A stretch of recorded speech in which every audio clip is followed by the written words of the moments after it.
So I'm making this video to show you how to protect yourself from a brand new and really easy way for a bad guy to steal your ATM PIN code with an iPhone, even if you're shielding the keypad so he can't see you put it in. And to show how hard it is even to detect that it happened, I'm gonna go into this store and steal somebody else's code. So watch closely to see if you can tell the moment that I actually do it. So she just swiped her ATM card and she's inputting the PIN here, which is the last thing you do before you finish your transaction.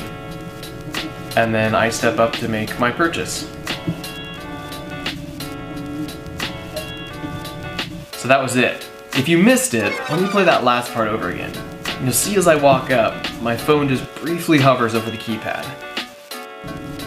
So let me explain what just happened. So what I've got here is a device from a company called FLIR that just came out onto the market, and it clips onto the back of an iPhone and it displays infrared, which basically allows you to see the temperature of things. Here's where it gets interesting. 30 seconds ago, I was sitting on this couch. You probably can't tell where, but how about now?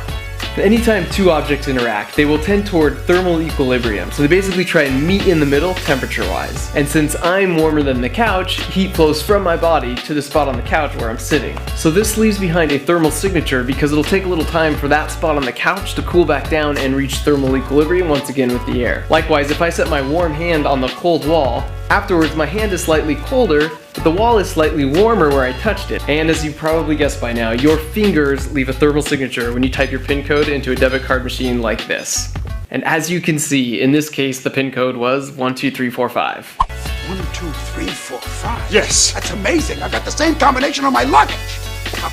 And it gets worse, because since the heat signature fades with time, the bad guy can figure out the order in which the keys were pressed, because the hottest button is likely the one that was pressed last, and the dimmest button is likely the one that was pressed first. So after doing some digging around on this, I was able to find a paper that was published about this method by some researchers at UCSD several years ago. According to their data, they could guess the right PIN code numbers 80% of the time if the image was taken right after. And if the image was taken a full 1 minute later, they still had a 50-50 chance of getting the numbers right. The scary thing is back then, infrared cameras cost $10,000, and it would be really hard to discreetly sneak something of this size into the store. Now, an infrared camera looks like an iPhone case. They're a couple $100, and you can get them at any Apple store.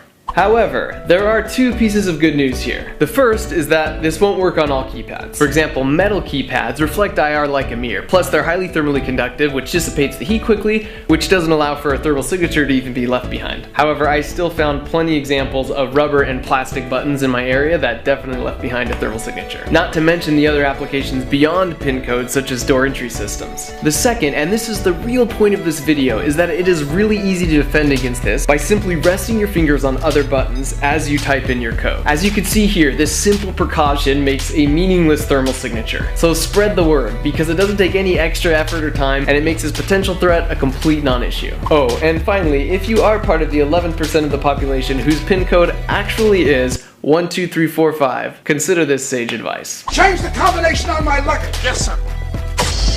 Ah!